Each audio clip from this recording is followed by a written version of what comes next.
Hi. మీ పేరు? Gautami. Gautami. Gautami Big Boss season 8 చూస్తున్నారా? చూసా. అందులో మీ ఫేవరెట్ కంటెస్టెంట్ ఎవరు? నబిల్, ప్రేరణ. నబిల్, ప్రేరణ. ఎందుకు వాళ్ళిద్దరు? నబిల్ ఫస్ట్ నుంచే మంచిగా ఆడుతున్నాడు గేమ్స్ అన్ని.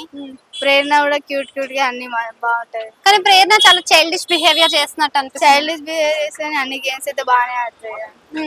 రోహిణి కూడా ఇప్పుడు. రోహిణి కూడా. ఎందుకు రోహిణి నచ్చుతుంది నీకు? రోహిణి ఇప్పుడు తనకి కాలు బాగాలేకపోయినా సర్జరీ అయినా కూడా టాస్క్ బాగుంది. అంటే లాస్ట్ మెగా చీఫ్ గా తను ఉంది కదా, సో ఎలా అనిపిస్తుంది? బాగుంది. ఓకే. అండ్ నబిల్ అన్నారు కదా, నబిల్ గేమ్స్ పరంగా ఓకే, బట్ ఎంటర్టైన్మెంట్ పరంగా జీరో అని అంటున్నారు కదా. ఎంటర్టైన్ పరంగా అంటే అతను కామెడియన్ ఏం కాదు కదా ఎంటర్టైన్ చేయడానికి. దాన్ని ఎంటర్టైన్ అయినా ట్రై చేస్తున్నాడు కదా ఇమిటేట్ చేయడానికి అలా ఇలా. అంటే బయట ఆయన వరంగల్ డైరీస్ చూసే ఉంటారు, చూసారా లేదా? సో అందులో ఆయన కామెడీ కంటెంట్ ఎక్కువ జనరేట్ చేసేవాడు. సో ఇక్కడ కొంచెం కామెడీ పండిస్తారు. ఇది season 8 infinity of fun and Joy entertainment అన్నారు కదా, మరి ఇన్ఫినిటీలో కొంచెమైనా అందించాలి కదా నబిల్. ఆయన ట్రై చేస్తున్నాడు, ఇంకా చూడాలి. అంటే నిఖిల్ యష్మి విషయంలో ఏమైనా రాంగ్ చేసినట్టు అనిపించిందా మీకు? రాంగ్ ఏం లేదు, ఎవరి పర్స్పెక్టివ్ వాళ్ళే అనిపించింది. అంటే నిఖిల్ వాళ్ళ మదర్ వచ్చినప్పుడు ఒకలాగా, మదర్ రాకముందు ఒకలాగా కొంచెం అట్లా.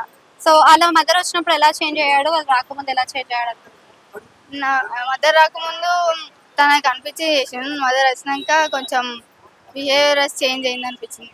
Okay. Comparing to previous season, ఈ సీజన్స్ లో కంటెస్టెంట్స్ మీకు ఎలా అనిపిస్తున్నారు? స్ట్రాంగ్ అనిపిస్తున్నారా, వీక్ అనిపిస్తున్నారు? వైల్డ్ కార్డ్ వచ్చినాకనే ఇంకొంచెం ఎక్కువ అయింది, మంచి ఎంటర్టైన్ వచ్చింది అనిపించింది. అంటే వైల్డ్ కార్డ్ ఎంట్రీస్ లో అంతమంది వస్తారని ఎక్స్పెక్ట్ చేశారా మీరేమన్నా? లేదు. సో వైల్డ్ కార్డ్ ఎంట్రీస్ లో ఎవరు స్ట్రాంగ్ అంటే ఏం చెప్తారు? అవినాష్, రోహిణి.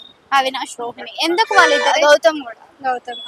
ఎందుకు అవినాష్, రోహిణి స్ట్రాంగ్ అనిపిస్తుంది? అంటే వాళ్ళు ఓన్లీ గౌతమ్ కూడా కామెడీ వాళ్ళ వల్లనే ఇంకొంచెం సీజన్ బిగ్ బాస్ కానీ ఇంకా చూడడానికి ఎక్కువ అనిపిస్తుంది. వాళ్ళు ముగ్గురు, తేజ, వాళ్ళ ముగ్గురు కాంబినేషన్ బాగుంటాయి. ఓకే. గౌతమ్ కూడా కంటెంట్ క్రియేట్ చేయడం కోసం ఫైట్ చేస్తున్నాడు అన్నట్టుగా చూపిస్తున్నారు కదా, మీకు ఎలా అనిపిస్తుంది? ఏమో మరి అంత తెలియదు. కంపేరింగ్ టు ప్రీవియస్ సీజన్, ఈ సీజన్ లో గౌతమ్ ఎలా ఆడుతున్నాడు? బాగా పర్లేదు. అంటే ఏమైనా చేంజ్ కనిపించిందా గౌతమ్ కి ఆ సీజన్ లో, ఈ సీజన్? కొంచెం కొంచెం. అంటే గౌతమ్ గేమ్ పరంగా బాగా ఆడుతున్నాడా, ఎంటర్టైన్మెంట్ పరంగా? గేమ్ పరంగానే బాగా ట్రై చేస్తున్నాడు. టాప్ 5 దాకా ఎవరు వస్తారు అనుకుంటున్నారు? Nabil, Prerana, Rohini, Nikhil, Avinash, Gautam. Okay. So Vishnupriya focus game పైన ఉందా, పృథ్వీ పైన ఉందా? అంటే పృథ్వీ పైన అనిపిస్తుంది. పృథ్వీ పైన అనిపిస్తుంది. ఎందుకు పృథ్వీ పైన అనిపిస్తుంది? ఏమో తను ఉండడానికి కొంచెం ఏమైనా పృథ్వీ పైన ఉంటేనే తనకి ఇంకొంచెం అందరు చూడగలుగుతారేమో అనుకుంటారేమో. Thank you.